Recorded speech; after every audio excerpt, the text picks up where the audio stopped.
It's hard to not fall in love with small streams. They're gorgeous, the fish are generally pretty willing to eat, and they can be a great place to escape the crowds for a bit. As summer drags on, though, these small streams don't always continue to be this fairy tale place to fish. The water levels drop, the fish get spooky, and you feel like you're back at square one trying to find a solution to this problem. It all boils down to understanding where fish move during the summer, what they're looking to eat, and the best times to be out on the water. Today on Untangled, we'll dive into all of that and more so you can have success on small streams this summer. This is Untangled, fly fishing for everyone, presented by Ventures Fly Co. Hey everybody, welcome to it. This is Untangled and I am your host, Spencer Durant, back for yet another week of podcasting excellence. And this week, I've got 3 tips for you to help you get the most out of your small stream fishing this summer, whether you're out in the driftless, you're on the East Coast, or you live out in the West with those of us who, I'm not going to say we're the best anglers, but I think among anglers, we do have the best beard game out here in the West. I will stake my claim on that. So these tips are definitely going to apply, though, no matter where you fish, no matter what you're doing. This is going to apply for you. And really, like I said, what it comes down to is these 3 tips and what you need to pay attention to during the summer to get the most out of your small streams is the water levels. Okay, so is it high, is it low? Then you've also got to pay attention to what bugs are on the menu. So what are the fish actually looking to eat right now as summer starts to drag on? And then I think this is probably the most important part of it, which is where and how your flies are landing on the water. Those are your big 3 things to be aware of. So let's dive into all of those in greater detail, get you guys ready to rock and roll for some small stream success. And starting off with low water, because it was the first one on my list, as summer starts to drag on and things really warm up, I think you'll start to see this now, and you'll certainly start seeing it as July progresses and, we really get into this part of summer. All of our water has peaked for the year, no matter where you're at, because runoff has ended, and usually peak flows are right about end of June, mid to end June, just depending on what runoff looks like in your area and just how that happened this year. If you're out west, we didn't really have runoff because we didn't have winter. And I know there's a few other places that didn't really get much winter either. So we're not alone in that. But usually we are past the highest water point of the year. So from now to the end of the year, water levels are just going to continue to get lower and lower. Okay. So what this means, especially as summer drags on, you get into the really hot kind of dog days of summer, is that the rigs you're going to run are going to have to change based on the water levels. And then where the fish are going to hang out is also going to change based on the water levels. So let's start out with the rig part of that and discuss what that means, what that looks like for you. I know there is a ton of desire to go tackle small streams with dry dropper rigs, and that's the way I fish most of my small stream fishing. Alex, the other guy here at VFC, you see him in the videos with me as well. He loves fishing dry droppers on small streams. Shoot, I was just out with Aiden, our warehouse manager, last night. We were out fishing, and we fished dry droppers for a little bit. He caught a beautiful cutthroat on a dry fly, which I was really jealous of. He caught it on a sparkle dun, not just any fly either, but a friggin' sparkle dun. I was so proud of him. But anyways, that's how we fish small streams. We really enjoy it. But once that water starts to drop, once you really get into the heat of summer, that dropper really can start to get hung up on a lot of different, the rocks, whatever it is on the bottom, because there's just less water. It's not as deep as it used to be. So that those droppers can start to be more of a pain in the butt sometimes than the help that they usually are. And then on top of that, all the trees, all the bushes around the river keep growing as summer goes on. And that just means everything gets bushier and brushier, and your casting windows get tighter, and throwing a dry dropper rig through those, that just gives you one more potential opportunity to get snagged. So what I like to do really in the heat of summer is if I can just cut the dropper off and go dry fly, I will do that because I love dry fly fishing. It's just my favorite way to fish. But I will also just have to accept the fact that, okay, water's low. I'm going to tie a much shorter dropper. Usually I like, even on small streams, I like about a 15 to 18 inch dropper. Just, I want to be able to let it, get down deep and just drag right there along the bottom. So I usually go a bit longer than other folks I fish with on a lot of my dropper rigs. But this time of year is when I start to think, okay, it's all right. I don't have to get all the way down to the bottom. I'm not going to be in the bottom third of the water column in every piece of water I fish, and that's okay.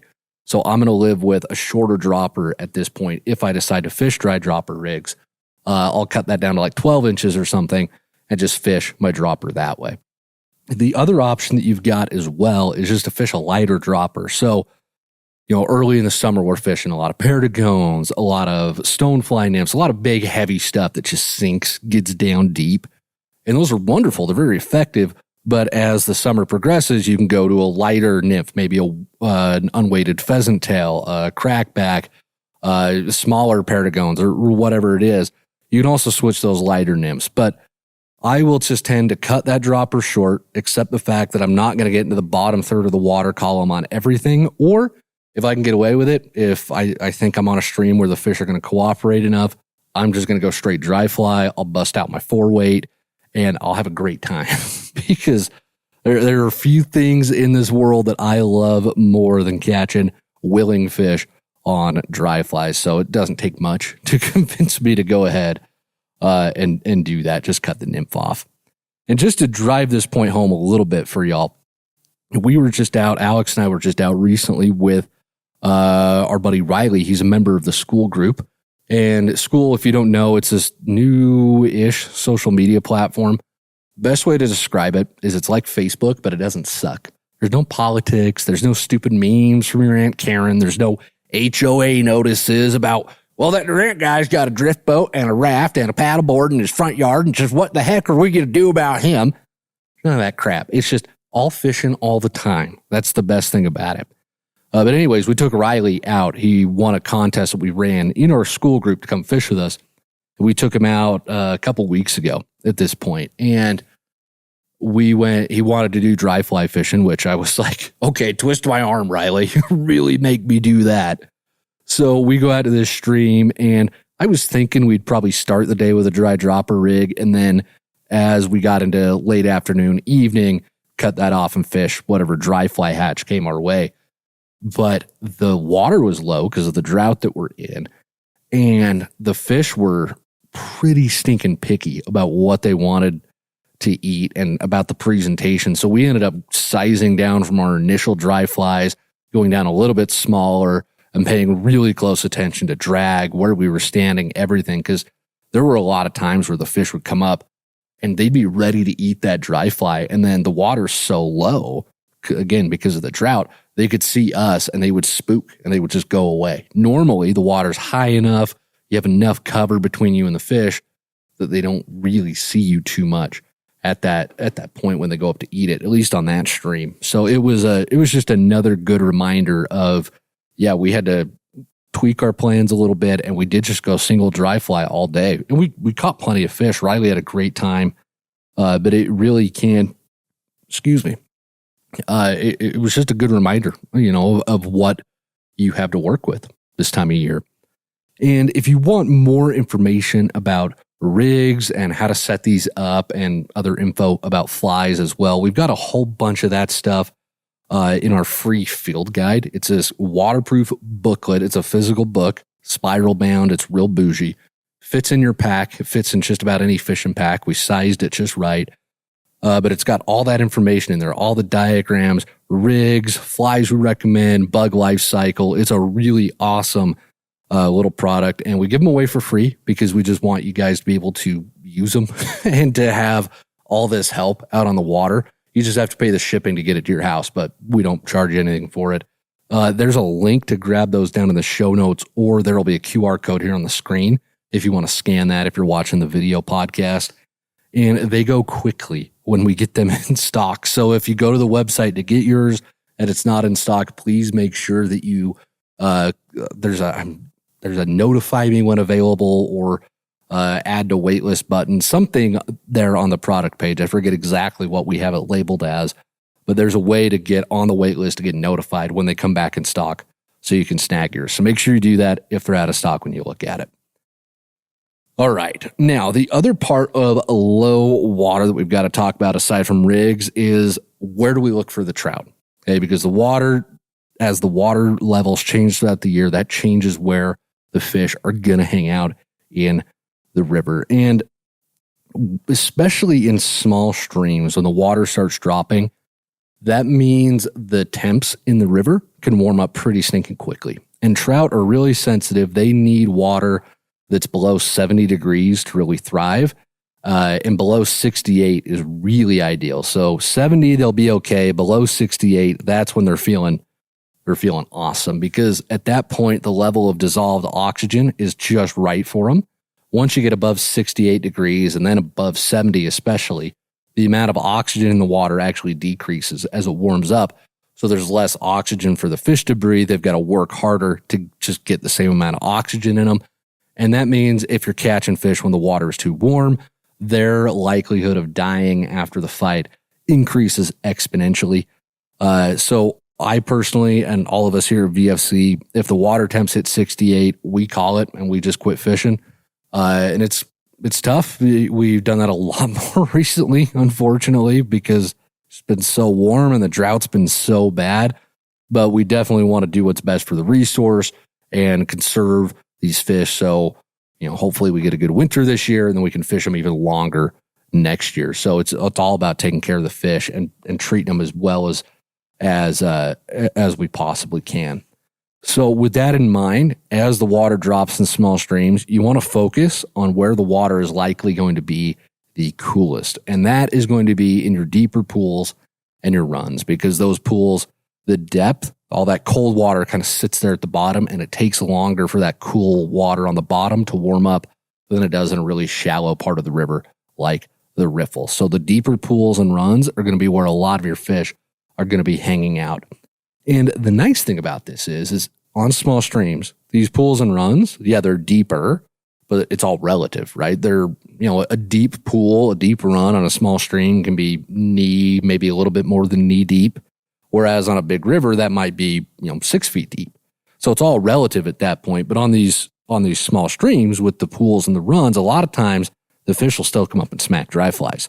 So you can still have that success with just the single dry fly like we talked about. Or again, going back to the rigging thing for a minute, you could just still fish a dry dropper, but just kind of cherry pick the best looking water and skip the stuff that's shallower, because you're looking for the fish that are in the stuff that's cooler. That's really where they are going to set up shop a lot. So that really covers it for where the fish are hanging out and what happens when the water levels drop. Now, the next thing that you've got to understand and be aware of so you can get the most out of the small streams is what bugs are on the menu. What are the fish actually hungry for? Did mom make the sandwiches, cut the crusts off, and cut them in triangles? Or did she not do that, and are the fish going to throw a fit now? And of course, your mom in this metaphor. But mid to late summer, and especially this year with the drought, because in the West, I don't know if it's true for other areas that have dealt with the drought this year, but in the West especially, a lot of the hatches seem like they're pretty sneaking early. And the whole timeline's off. So a lot of the hatches that we normally see right now, we saw at the beginning of the month. So it's really frustrating in a lot of ways. But especially as you get further into summer, it feels a little anticlimactic, because you just went through huge stonefly hatches. There's been caddis everywhere, tons of mayflies. There's been a lot of bugs, and it's been great. The fish have been happy. Everything's been firing on all cylinders. And then, mid to late summer starts rolling around. The days get really hot, and a lot of those bigger bugs just kind of disappear. The stoneflies start to peter out this time of year. The mayflies peter out a little bit. And really what you're left with for at least for mid to late summer is caddis and midges as your main food sources. As you get later into summer, you will see terrestrial insects like your ants, your beetles, your grasshoppers. Obviously, those are really going to start to come on. Typically, August, September is when a lot of the best terrestrial fishing tends to happen. Might be earlier this year with the drought. Not 100% sure. It's really tough to predict that kind of stuff. But really, right now, your caddis and your midges are going to be the big ticket food item that the fish are really going to key in on.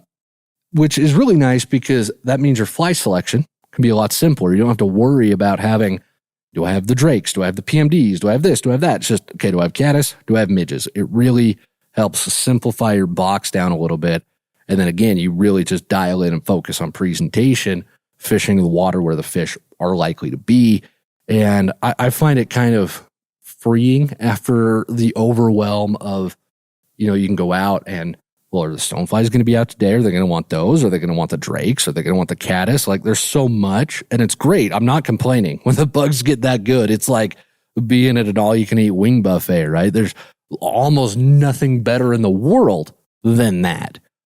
But it is nice to just not have to worry about whether you've got the exact right fly. Did you run out of your stoneflies last time you were out? Do you need to tie more drakes? It's just, no, caddis, midges. Keeps it really simple. Later in the summer, you add some chubby Chernobyls for your hoppers, some ant and beetle patterns, and then you're in business. It's really, really nice. Just kind of almost like take a breather and just kind of reset before the fall hatches really get onto us.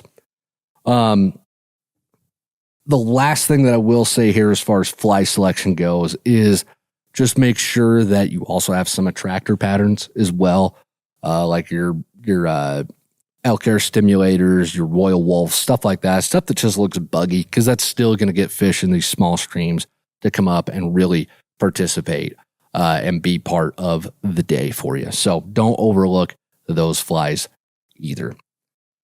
And then let's finish up by talking about positioning. This is what I mentioned at the beginning of the show as being possibly the most overlooked, most underutilized part of having success on small streams. And where you stand, where you cast from, where your flies land on the water, that has a huge impact on your success in small streams, especially as summer drags on. Because earlier in the year, when there's more water, the stream's likely running faster. So that means there's a bit more surface disturbance. That means the river's carrying maybe a slightly higher silt load at that point. Those two factors are going to combine to give the fish more of a feeling of security and of safety, because the water's not crystal clear. There's more surface disturbance. They're going to move into those more open and exposed feeding lanes and feed very aggressively because they feel a bit more safe from overhead predators. And because earlier in the year, the hatches are so intense and there's so much food going on and there's so much for them to eat, the risk-reward ratio, they kind of just say, yeah, it's worth it because there's so much food. I'm going to be okay. Plus, I've got all this extra cover. I'm going to go feed in this more exposed area. It's going to be fine. It's kind of that risk-reward that they balance a little bit. But then as the water levels drop and as the hatches change, they get less intense as the year goes on. That means the fish are a lot less likely to take chances because there's not as much food to make them kind of switch that flip off and just go and eat mindlessly, kind of like I do. When you turn football on and hand me a bag of chips or whatever, it's embarrassing how quick that stuff will go away. But that means the fish, again, they're less likely to take chances. They're not going to be where they were, 2 months ago, because they're not going to feel as comfortable out in those areas. And you have to keep all this in mind when you're approaching the water and when you're making a cast. So what this looks like in practice is that you're likely going to need longer, thinner leaders, and you got to be very cautious of where your shadows are landing on the water and the silhouette that you create on the horizon. So let's tackle the leader part of that first, just to really dive into this for you. The reason that you'll increase the length of your leader and then decrease the size of it is twofold. First thing you got to do, or first thing you got to remember is that the longer your leader is, the more distance you have between where your fly lands and where your fly line lands. Flies, they land softly. They don't make too much of a ruckus on the surface. Leader and tippet also doesn't land too loudly, doesn't make too much of a ruckus. But fly line, especially if it's windy and you're kind of fighting the wind a little bit, your cast gets away from you, that stuff hits the water hard. It makes riffles. Sometimes it'll splash a little bit. It definitely casts a shadow on the bottom of the river that's more noticeable than the shadow from your leader and tippet. And it's just got more mass. It's hitting the water harder. And sometimes just the fly line landing on the water, even if you do it really softly, sometimes just that landing on the water too close to a fish is enough to spook them when the water gets low, when the food's not enough to make them just kind of eat without really any reservation at all. So increasing the length of your leader and then decreasing the size gives you more distance and less mass landing on the water between your fly and your fly line. And the goal in a lot of these instances is increase that distance as much as you can. You'll make as long of a cast as you can, but put that distance between your fly and your fly line as much as possible. I'll still start out on small streams. I will still be fishing 9-foot leaders this time of year. I don't cut them down to 7.5. But a lot of times my leaders end up being probably between 10 and 12 feet. When it's all said and done, when I tie on all my extra tippet and whatnot, just to lengthen them out a bit. So that's where I'm ending up with it. It works pretty well for me. So I would definitely make sure to keep that in mind. Now, about your silhouette, about where you're standing, your shadows and all of that stuff. Trout are really perceptive of their environment, certainly more than we give them credit for. They know what's going on. It's like they've got eyes in the back of their head. And I know we've all felt that way, right? We're walking up to the river and we think we're being stealthy and we take like one step too much and the fish just gets out of there. And you're like, how do you even see me? What the freaking heck? And you get so frustrated. I've been there. I've been there just yesterday, actually. I walked up into this hole and I spooked like a 20-inch brown trout out of it. And I felt like an idiot. So to remedy this, and what I should have done last night, is I will end up crouching a lot. Okay. I will try my absolute best to not just stomp up to a hole and start casting. Because if I do that, there's an extremely good chance that I'm going to spook fish or that I've already spooked fish and I just haven't noticed it. Okay. So I will crouch a lot, especially if I have to get close because there's just no other way to get a good drift to those fish. Spend a lot of time, kind of army crawling, crouching, walking on my knees or whatever.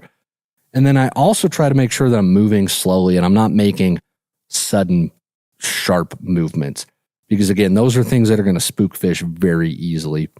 And then I like to make sure that I'm staying as far back from a run as I possibly can while I'm getting a good drift, because the more distance between me and the fish that I'm trying to catch in small streams at this time of year, the better chance I have of actually catching those fish. So, that was a lot. Feel free to replay this part of the episode if you need to hear some of those again. But if you can wrangle those 3 tips, you can implement them on the water, I think you're in really great shape to have some success on the water as summer drags on for us and you're going into these smaller streams. And I know a lot of it's easier said than done. I get that, but half the battle with fly fishing and learning to be a better angler is not making mistakes and then knowing what the mistakes actually are. Because it's one thing to say, well, don't screw it up. But then the person who hasn't done this a whole lot's like, okay, well, what does screwing it up look like? How do I avoid that? Well, I just laid out a few ways, things to do, things to try and avoid. And just keeping this in mind, just hearing about it's going to make you more aware. Again, a lot of this stuff comes from practice, and practice is going to make perfect. You're gonna scare some fish. You're going to make some bad casts and whatnot. But keeping this stuff in mind, it is going to help. Hopefully, increase your opportunities and your success out there on the water. And if you've got any other tips for successfully fishing small streams in the heat of summer, definitely drop those in the comments. I'd love to see what y'all have to say on this topic as well, because I certainly am not the end-all be-all authority on anything except Diet Coke and wings. I will stake my claim as an expert there. Everywhere else, yeah, no. I'm just telling you what works for me, what I've found to be helpful. I do some research as well when I put these together and try to come up with some stuff that's going to be helpful for as many people as possible. So if you got anything else, definitely drop those in the comments. But that wraps up the open of the show this week, folks. And now we are going to move into the Q&A portion of this week's episode, because every week here at Untangled, we spend half the show directly answering questions from listeners and viewers just like yourself. So if you've got a fly fishing question that you would like answered, there is a link to send those questions into me down in the show notes or right here on the screen if you're watching the video podcast. Our first question, I really hope I don't butcher your name. I'm sorry, but I believe it's pronounced Shubham. But Shubham from Canada has our first question, writes in and says, I have a question that's been rattling around in my head lately. I understand that heavier weight fly rods are better for casting larger streamers, but I'm curious about the practical differences beyond casting. How does rod weight affect fighting and landing fish, especially if the same tippet strength is being used? If I'm targeting larger trout, what advantages would a 6-weight or 7-weight have over a 5-weight, assuming all of them can comfortably cast the flies I'm fishing? I'm asking because I recently had a really tough time landing some very large rainbows at one of my local lakes, and my local fly shop suggested moving up to a heavier rod. I'm trying to understand what a heavier rod would actually allow me to do differently if the tippet still seems to be the limiting factor. Thanks again for everything you do, and keep up the great work. Great question, man. Thanks for sending it in. I appreciate you a bunch, and appreciate you too being super active in the school group. You are one of the OGs in there. So if y'all want to learn more from Shubham, and he's got a lot of great fishing experience he shares, really thoughtful. This question really demonstrates that for us. Go check out the school group. There's a link for it in the show notes. But definitely tip of the cap to you, man. I appreciate you being so active there and always being so willing to ask questions and offer your advice too. It's awesome. So I'm going to key in on one part of your question, because that's where I actually think the answer to all this is. Okay, you asked if I fish a 7-weight instead of a 5-weight, what does that really give me in terms of strength and power to land these fish, especially if I'm using the same flies? And that's the key right there, because I'd say that if you're leveling up from a 5-weight to a 7-weight, it's extremely unlikely that you are going to use the same flies. Now, if you go from a 5-weight to a 6-weight, you probably could fish the same flies. 5 and 6 weights, they've got a lot of overlap between what they can do and what they can't. 5 weights, that's your all-around rod that can do just a little bit of everything. You bump up to a 6, a little bit heavier line, a little bit heavier rod. It's better at the slightly bigger flies. It's not as good at this really small stuff. If you've got to throw, size 18 and 20 flies, the 6 weight's not going to be as delicate with them as the 5, and certainly not the 4 is going to be. But on the flip side of that, you want to throw like big streamers, big heavy nymph rigs. Your 6 weight's going to do a much better job of that. Your 5, but your 7's going to come in and say, oh yeah, watch me, I could do that. Okay. And so there's a lot of overlap there between what all these rods can do. But that exact example of bumping from the 5 to the 7, if there's a very low likelihood you're going to be fishing those same flies, because if I'm reaching for my 7 weight, I'm not fishing a dry dropper rig unless it's like a huge salmon fly with a salmon fly nymph under it or something like that. But even then, I might just reach for the 6 weight in that case. It really just depends on what situation I'm going into. For me, my 7 weights are my streamer rods, really heavy nymph rods. That's what I use my 7 weights for. I don't really use them for much else. I'll use them for largemouth bass as well. They're really great bass rods. My 6 weight, that's my own personal do-it-all trout rod. I really prefer the 6 over the 5 for a lot of reasons. But then if I know I'm going to be fishing dry flies, I want my 5 or my 4. So there's always overlap with the rods that you pick.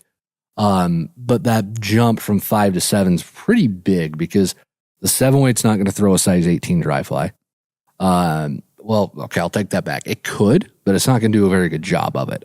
Your 5 weight's going to handle that much better, but your 5 weight's not going to handle that 4-aught articulated peanut envy streamer that the 7 weight's going to pick up and throw without much of an issue. Okay, so that's where the difference ends up. And what you've got to remember here, just in case you're not completely clear on this, is fly rod size is all based on the size of fly that line can comfortably throw. Okay, that's what line ratings are built on. That's what rods are built to do. They're built to throw certain weighted flies based on the line. Okay, because the line is what carries your fly out there towards the fish. So your 7 weights, they're built to throw larger flies because they use a larger line.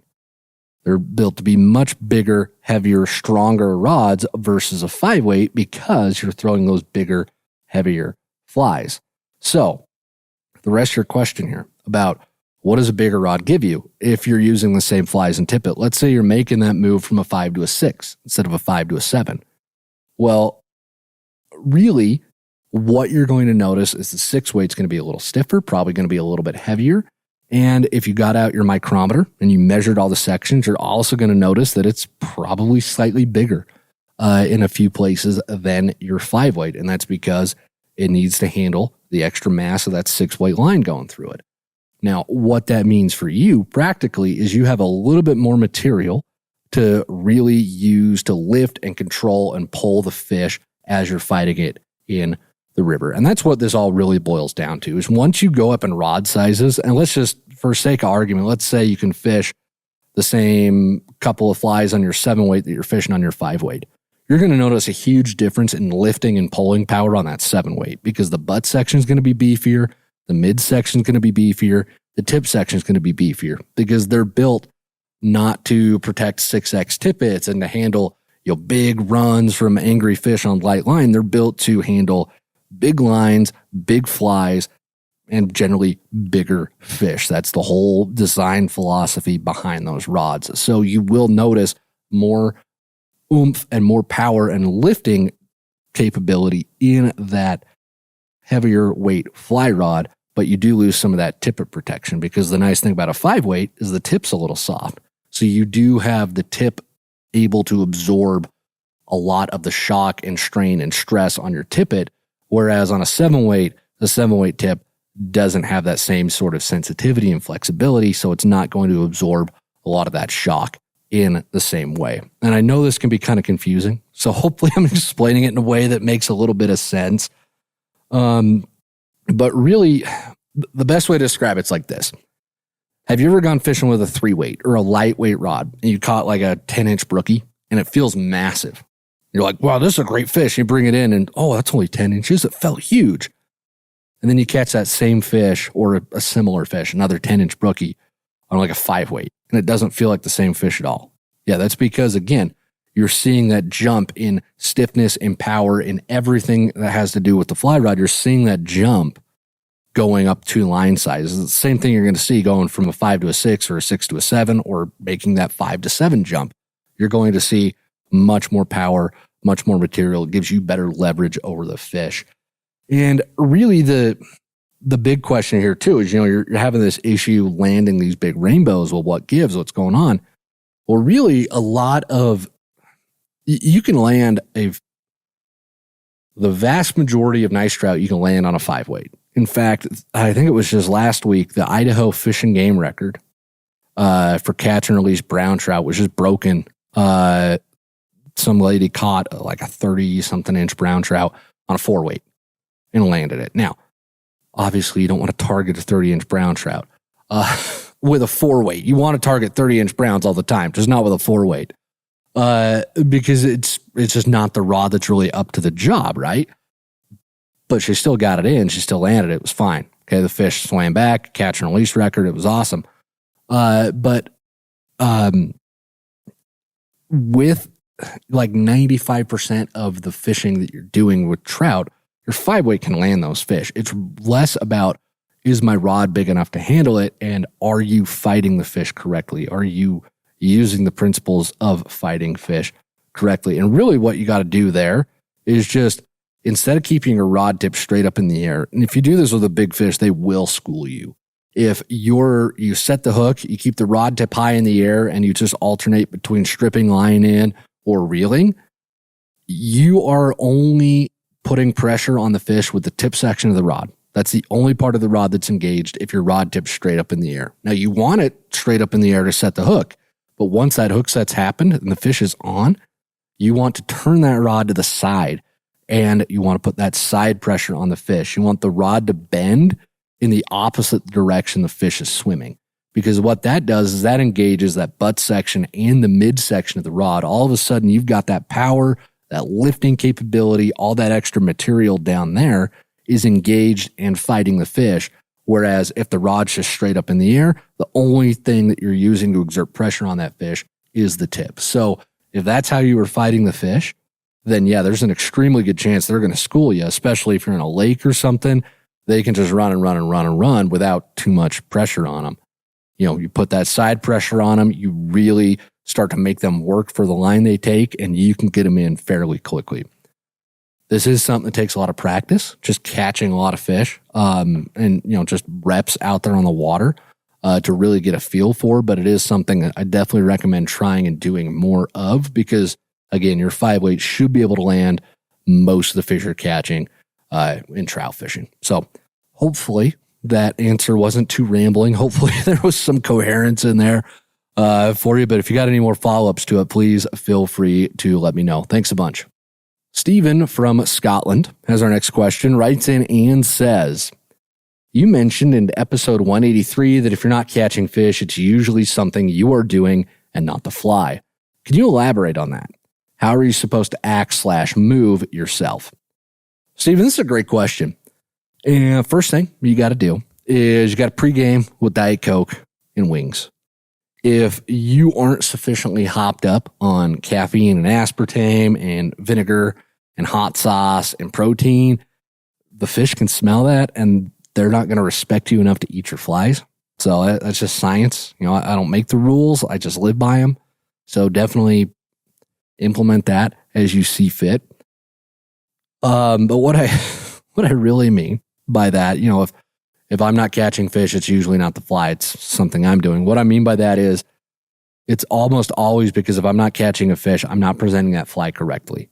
Very rarely is it actually the fly itself that's wrong, and much more that I'm not putting that fly in front of the fish and making it look real, because that is your job as an angler. Put your flies in front of fish, make them look real. I repeat that all the time. That's one of the signature catchphrases here on the show.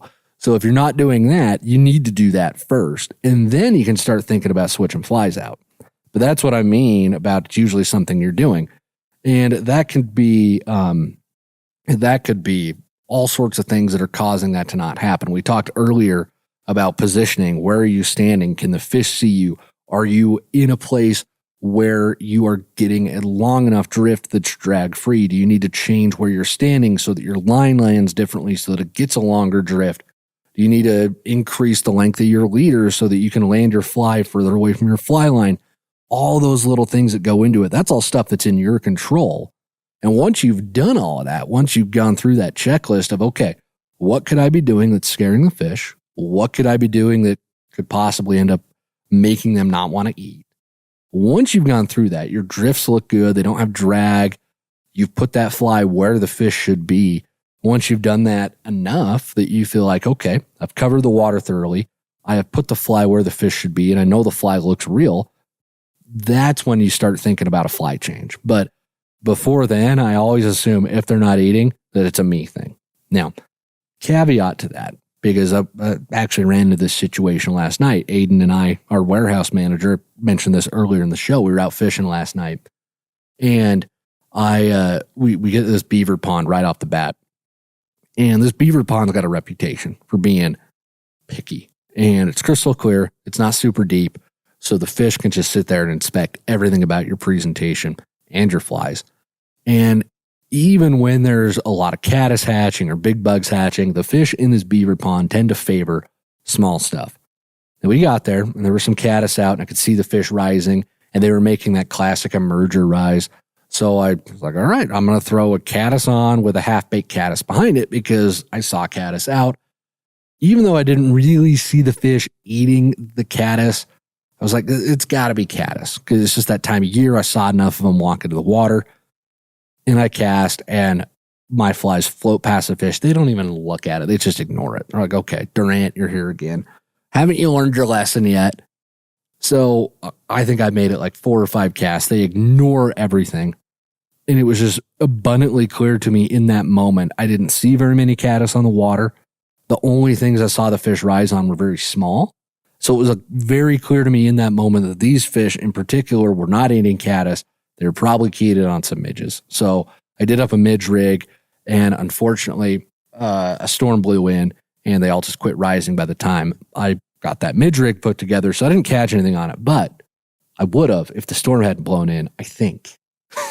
So, but that's really the only time that I'll make that wholesale fly change really quickly, is if it's very clear, like, okay, yeah, this is not what's happening. Okay.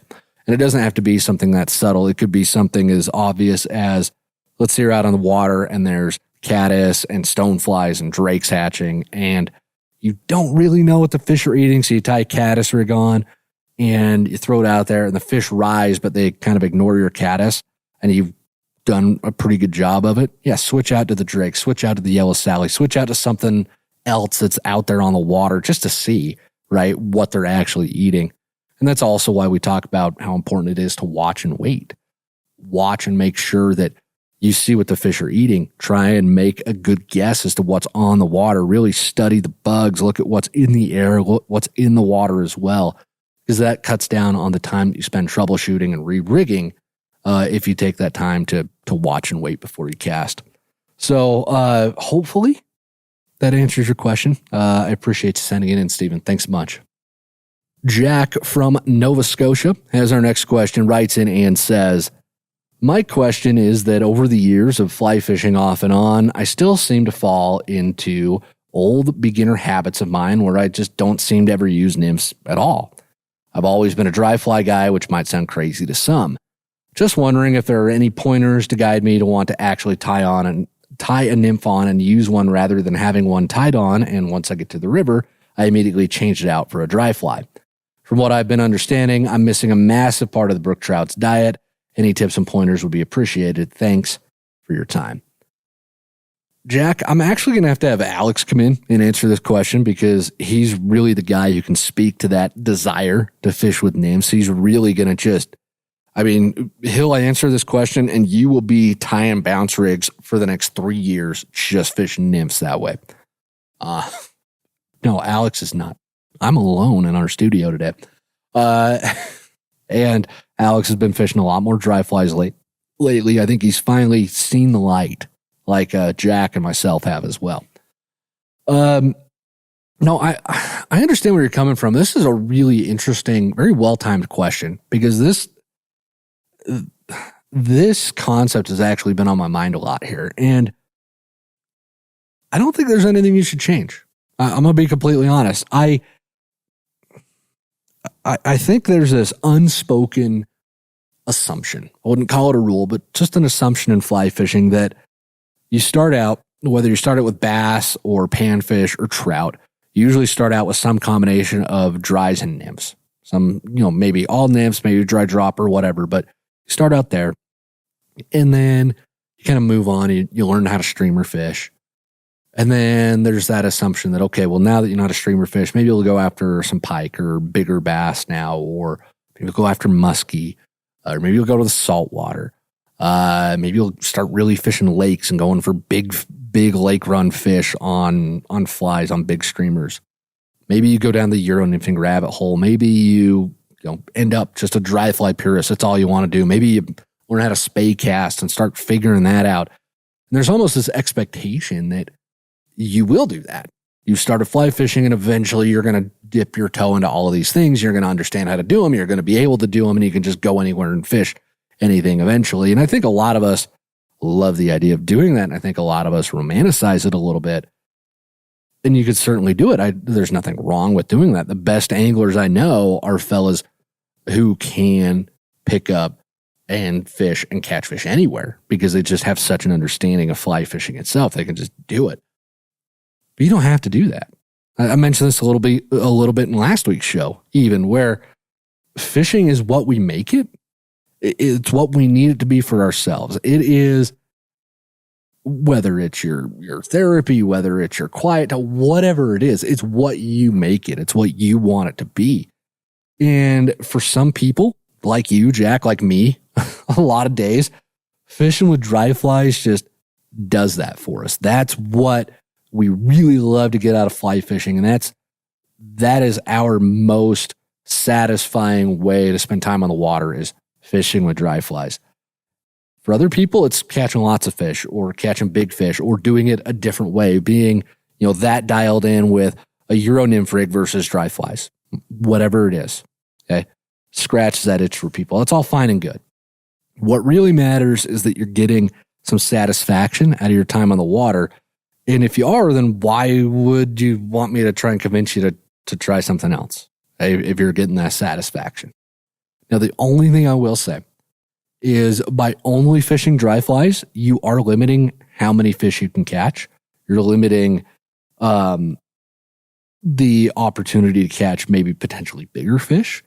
I think if we really studied it, we'd find that probably more big fish are caught on nymphs and streamers than anything else, just by the nature of the fact that most of a fish's diet is underwater. Something like 80% of it's underwater and only 20% is dry flies. So if you're fine with leaving that many fish on the table, and there's nothing wrong with that, I'm just stating the facts. If you're fine with that, then do it. And don't think that you have to change just because you might be missing out on something. I would definitely say try it and force yourself to do it for a couple of weeks just to see whether you like it. That's one thing that I'm glad that I've done over the years, is I spent a summer learning how to Euro nymph. And I still do it every now and then. I spent a summer learning Tenkara. I'm still working on learning spay fishing. I just did saltwater recently. I'm really loving getting into the bass game. And I'm forcing myself to go and do these other things and to try it. But now I know, like, Tenkara, this is not my cup of tea. Euro nymphing, also not my cup of tea. I'm glad I did it. Glad I tried it. Just doesn't scratch that itch for me. It doesn't do it for me. Not knocking those methods at all. They're great. They're fine. They're very effective ways to fish for the people who love them. It's just not where I get enjoyment from. It's not what fills my cup when I'm out there on the water. So for me, that I've done all these other things and I keep coming back to trout on dry flies, that does it for me. And some folks, they'll do this. They'll try saltwater and they're ruined. And then it's tarpon and permit, and that's what does it for them. Everything else tides them over, but tarpon and permit do it for them. And that's great. They found that thing. So I would just urge you to try it, because you don't know maybe what you're missing out on until you do. But if you're happy with where you're at, don't feel like it's something you've got to just, I guess I got to go do that today. Like, why would you do that? So hopefully that makes sense as well. But really good question. Again, really good timing, because this has been on my mind a lot lately. So I really appreciate you sending that in. And that wraps up the Q&A portion of the show this week, folks. But just like every week, we are going to end with our Live Real Life moment. We love to hear the adventures y'all are up to and to see pictures from them as well. That's what the Live Real Life moment is. So if you've got a Live Real Life moment that you would like to share, there's a link to send those in down in the show notes or right here on the screen if you are watching the video podcast. And this week's Live Real Life moment is from Bill, who writes in and says, "Greetings, Spencer, from Mongolia, where I usually work. After waking up in a cold yurt and lighting a fire from dried yak and cow dung from my friends buried in their sleeping bags, I went out with my fly rod to a clean freestone river right out the front door. From listening to your podcast, I learned about observing insects in the water, above the water, on the shore, and under the water. I picked up a rock and saw an insect with two tails. Moreover, I could see fish rising, barely breaking the surface. So I put on a subsurface fly with a strike indicator to throw out to a distant pool. First cast, boom. I reeled in a grayling. Mongolia, while famous for taimen, should not be overlooked for grayling, lennox, also called Manchurian trout, and whitefish. I caught and released 3 grayling before breakfast, before a workday. Later in the evening, while fish breaking the surface more actively, I was determined to catch fish on a dry fly, which I had never done. I saw caddis-looking insects around me and landing on me, so I put on a dry caddis, and after 2 and putting on some dry floating, which I had, I walked upstream and cast in a decent pool. I got a big strike right away and prayed as I reeled in. I caught and released a grayling, my first on a dry fly. It was not big, but I smiled so happily. A few days later, a Mongolian friend took us to a wide part of the river. I could see sizable fish jumping out of the water. I put on the same caddis dried fly, but could not cast out far enough. I still need to get better at casting. I remember what you said about no rules to fly fishing, and so I put on a strike indicator with a dry fly and a long leader and a tippet's length and cast out. I caught 3 nice-sized grayling. Thank you for your helpful podcast. I'll skip the soda pop and go for salted milk tea or fermented horse milk. Bill, what the heck job do you got where you're working in Mongolia? Because that sounds like I might have to tender my resignation and go do that. That's freaking awesome. I love this story. I love it. Salted milk tea. I don't like milk at all. I think it tastes disgusting. So that's just no thank you. But everything else about that's freaking fantastic. There's nothing else I can add to this. You knocked this out of the park, man.